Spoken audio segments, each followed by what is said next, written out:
Welcome to the Align and Inspire podcast. I'm your host, Laura Monique, teacher and curriculum writer turned program mentor and business strategist for coaches, educators, and mentors, and creator of signature program design.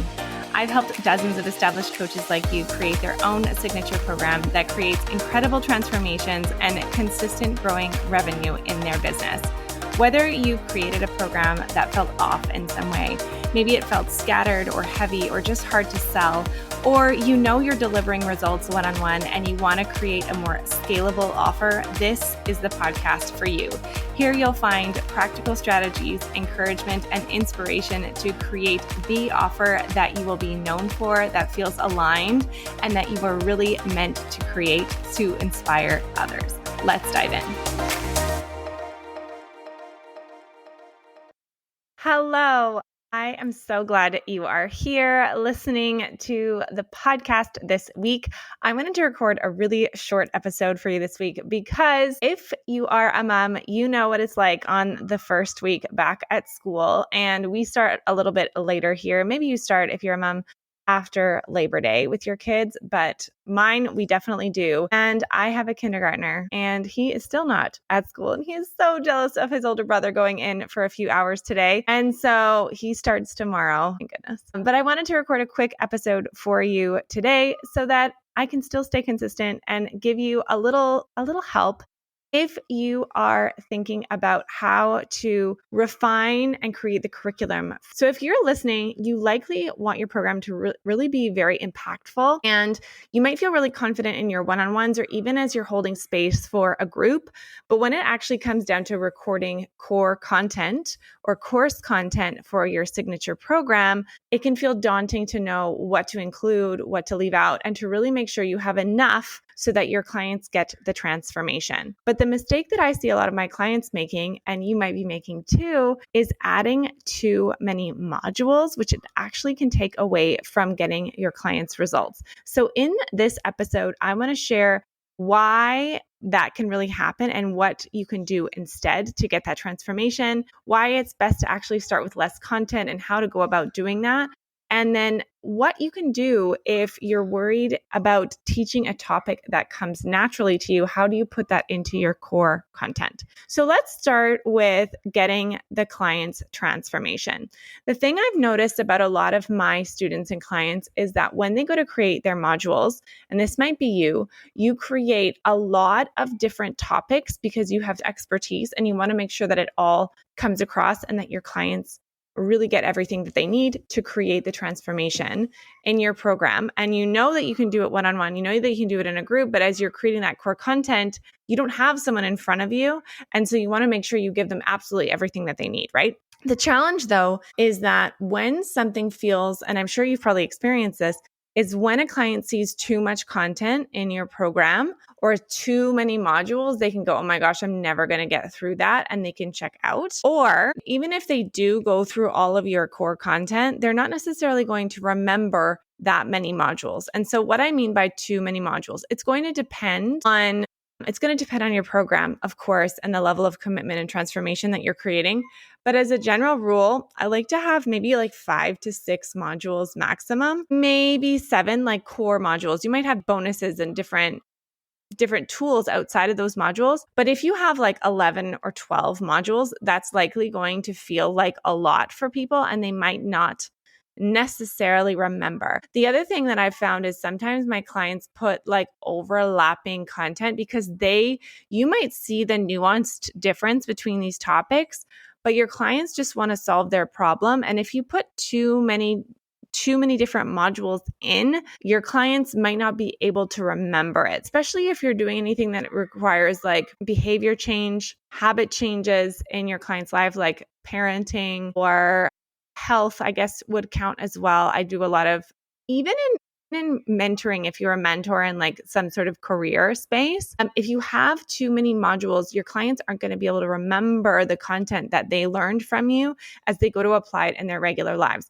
But if you have less and it's really focused on a topic that they can really wrap their heads around, so not too much expert speak, like really like name the topics clearly what it is, your clients are going to be able to remember it more easily. And they're also going to be able to move through your content and actually get the transformation. So what you want to think about is actually starting with less content, really starting with the basics of what you need, and then you can add in later. So when you think about that concept, I think it's in Silicon Valley, like the minimum viable product, you want to think about that in your core content as well, in your core course content. So in your curriculum, start with the simplest basics that you can teach people, like the minimum amount. Don't add extra. So for example, say you're teaching, like you have some core misbeliefs or limiting beliefs that you need to go through in your content as a coach. Don't go through every single potential limiting belief that your clients might have getting to your transformation. Choose the top 3 that you want to address in your core content and how to move through them. And then you can address more specific limiting beliefs in your actual coaching calls. Or start with those core elements, like the basics. And then as you coach your clients in group calls and you use those feedback loops, if you're new to me, are is that concept of checking in with your clients, having regular check-ins, and then feeding that information back into your program. When you have those core check-ins, you can add more content to your program. And I want to anchor this into something really concrete to give you an example. So one of the challenges that sometimes my clients ask me is like, how do you teach a topic that comes very naturally to you? So maybe you are a coach with a therapy background and you really know how to lean in and hold space for people, or like that emotional attunement, and you can really hold space for clients. So let's ground this in something really tangible. So one of the questions I sometimes get asked is, how do I teach a topic that comes very naturally to me, that I know is a fundamental skill that my clients need to be able to achieve or they need to really master in order to achieve the transformation? So for example, sometimes maybe you are a coach or a therapist, and in your parenting coaching, you know that your clients really need to understand how to hold space and emotionally attune to their children. But you've been doing it so long as a coach and as a therapist that you're not really sure if you can truly teach that skill. Or maybe you are a career mentor and there's a specific leadership skill and a leadership energy that you've been embodying for a long time, and you're not really sure how to teach it to somebody who doesn't have that skill naturally in them. So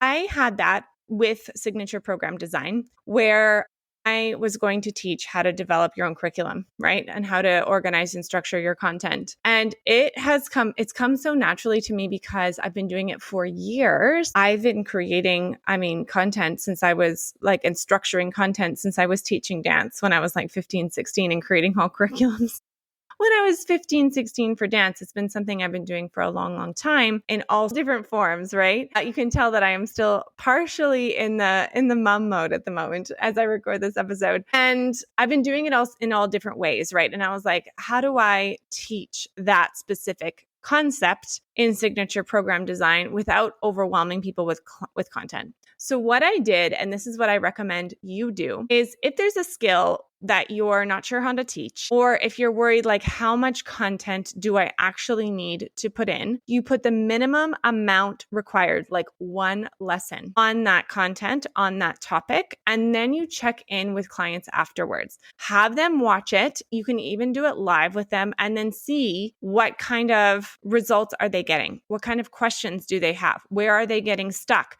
Apply it with them. So for example, when I was teaching how to structure your content and how to map out your content, I had 1 lesson on it. And then I have a bonus that I do with my clients where you can submit your offer and your program, and I give you a review on how to really structure it well so that it speaks to your ideal clients and so that it gets them the transformation. And what I found is oftentimes people really still had so many questions. Should I put this here? Should I put that? They would get confused on, one of the big things that I would get is that people would say, okay, I've got my outline, but I still don't know what to teach every session. What should each session be about? And I was like, oh, but you already have your outline. Don't you know what to put in your sessions? And I realized, of course you don't. I didn't teach you how to do that. So what I did is I really got a lot of feedback. So I put it I did it live with my clients and actually had them like map out their content in group calls, and they would ask me where they were getting stuck, what they needed help with, and we worked through it together. When they submitted their content to me, I could see where they got stuck and I gave them feedback. When people submit questions to me in the Telegram group that I have for the program, I can see where people are getting stuck. And over time, I could see, okay, they need a big picture overview of how to map out content. They need step by step of how to map out the content. And then they need to know how to actually map out modules. So the same goes for you. Think about the minimum that you can teach, and then add to it as you get that feedback from your clients. So I hope that this episode was useful for you. I wanted to create a really short episode because I'm going to be honest, I have my 5-year-old yelling to me upstairs. If you are balancing a business with kids, you so relate to this experience. So I hope this episode was useful for you. Don't add too much content. Start with something small, and then as you check in with your clients, you can add to it over time. And that's why we refine and create your signature process over time. It's not something that's one and done, and it'll make creating your core content for your program so much simpler because you're starting with a minimum viable product and then you're adding to it. So thanks so much for listening to this week's episode, and I will see you on the next week of the Align and Inspire podcast.